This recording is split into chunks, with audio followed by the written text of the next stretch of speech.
Sooner or later with email marketing, you're going to notice that your list has died off. Maybe you're adding subscribers every day, but your engagement, your click through rates, and opens aren't increasing, or you've had a time where you've taken off from adding new subscribers and you've noticed a real steep drop off in your engagement.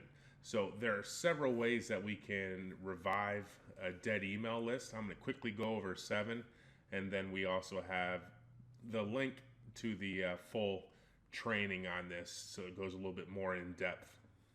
And a lot of this will tie into the types, styles of emails that we've talked about earlier, so you should recognize them. But the first one is called a baby comeback letter. And what you're going to do is ask them to send you back information, some feedback, or just talk honestly about what's been going on. Maybe you haven't emailed in a while, so tell them what's going on in your business to build some rapport back again, because your subscribers will be going back through the same thing. So also, this would be another form of a feedback email, just on a little bit more personal level. The second thing you can do is stop selling all the time. I know a lot of you are probably digital marketers, so you make your money through your email list, but you can't sell in every single email. People get really turned off by that if you're not providing value first. So if you always keep in mind, send value first and then the profits will follow, you won't have any trouble in this. But if you've been selling a lot in your emails, scale back and switch over some content emails. Give a link to your blog, to a video, something that can help them out their niche, where you're not asking for any money. Survey some more. This is what we talked about with feedback emails.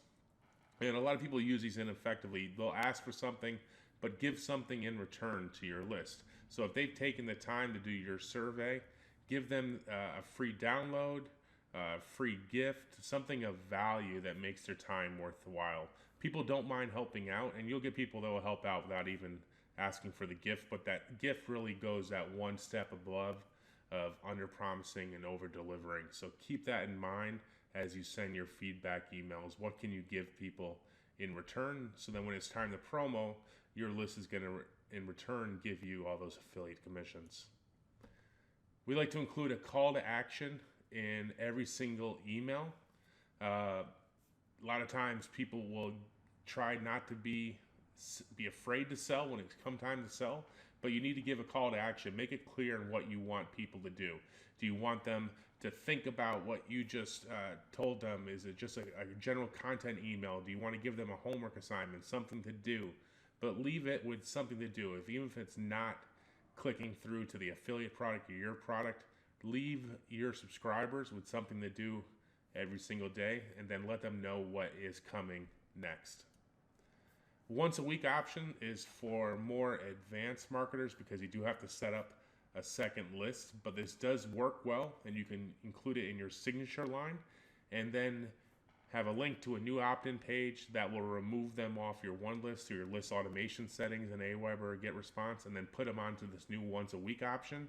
And then the once a week option is more like a newsletter style, where if you sent out 5 emails that week, put a header and then a couple sentences, one paragraph about what that was, and then a chance to link to either the product or to your blog post or to the piece of content that you have.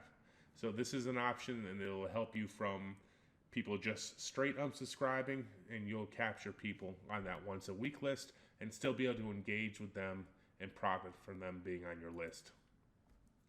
The next thing is just like a feedback email, asking your customers to help you help them. But this is where you're updating their email address. If you see bounces or your delivery rates drop because you're noticing your open rate decreasing, this could be an option, because when people subscribe to a list for the first time, they may not know what it is, so they may put in a secondary or a junk email. So give them a chance to, if they read your email, to put it onto a list where it's an email inbox that they check every day.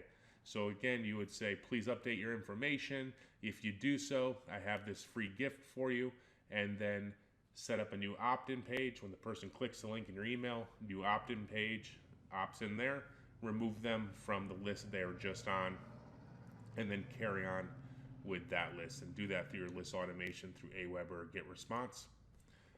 And the last one, and this is the hardest one for beginners to pick up on, but it's to stop writing and start speaking.